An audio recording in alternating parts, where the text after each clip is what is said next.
everyone, my name is Carrie, and I'm going to read you the story of the elves and the shoemaker.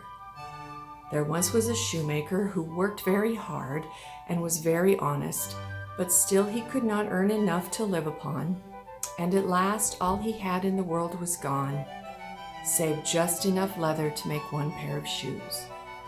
Then he cut his leather out, all ready to make up the next day, meaning to rise early enough in the morning to his work.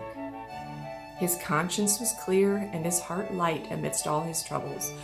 So he went peaceably to bed, left all his cares to heaven, and soon fell asleep. In the morning, after he had said his prayers, he sat himself down to his work. When, to his great wonder, there stood the shoes all ready made upon the table. The good man knew not what to say or think at such an odd happening.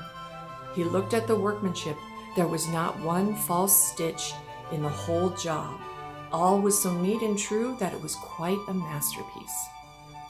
The same day, a customer came in, and the shoes suited him so well that he willingly paid a price higher than usual for them. And the poor shoemaker, with the money, bought enough leather to make 2 pairs more. In the evening, he cut out the work and went to bed early, that he might get up and begin betimes the next day. But he was saved all the trouble, for when he got up in the morning, the work was done ready to his hand. Soon in came buyers who paid him handsomely for his goods, so that he bought enough leather for 4 pair more. He cut out the work again overnight and found it done in the morning as before. And so it went on for some time. What was got ready in the evening was always done by daybreak, and the good man soon became thriving and well off again.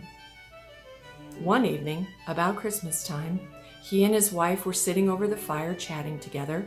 He said to her, "I should like to sit up and watch tonight, that we may see who it is that comes and does my work for me."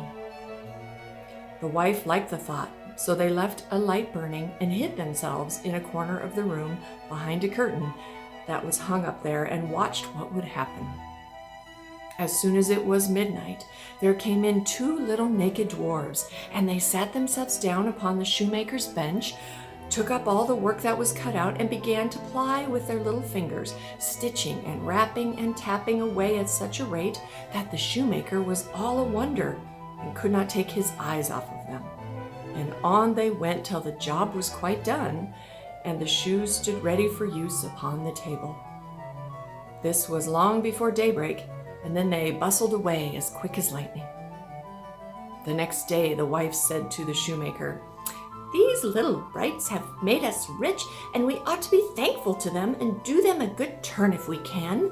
I am quite sorry to see them run about as they do, and indeed it is not very decent, for they have nothing upon their backs to keep off the cold. I'll tell you what, I'll make each of them a shirt and a coat and a waistcoat and a pair of pantaloons into the bargain. And do you make each of them a little pair of shoes." The thought pleased the good cobbler very much, and one evening, when all the things were ready, they laid them on the table instead of the work that they used to cut out, and then went and hid themselves to watch what would happen. About midnight, in they came, dancing and skipping, hopping around the room, and then they went to sit down to their work as usual. But when they saw the clothes lying for them, they laughed and chuckled and seemed mightily delighted. Then they dressed themselves in the twinkling of an eye and danced and capered and sprang about as merry as could be, till at last they danced out the door and away over the garden. The good couple saw them no more, but everything went well with them from that time forward, as long as they lived.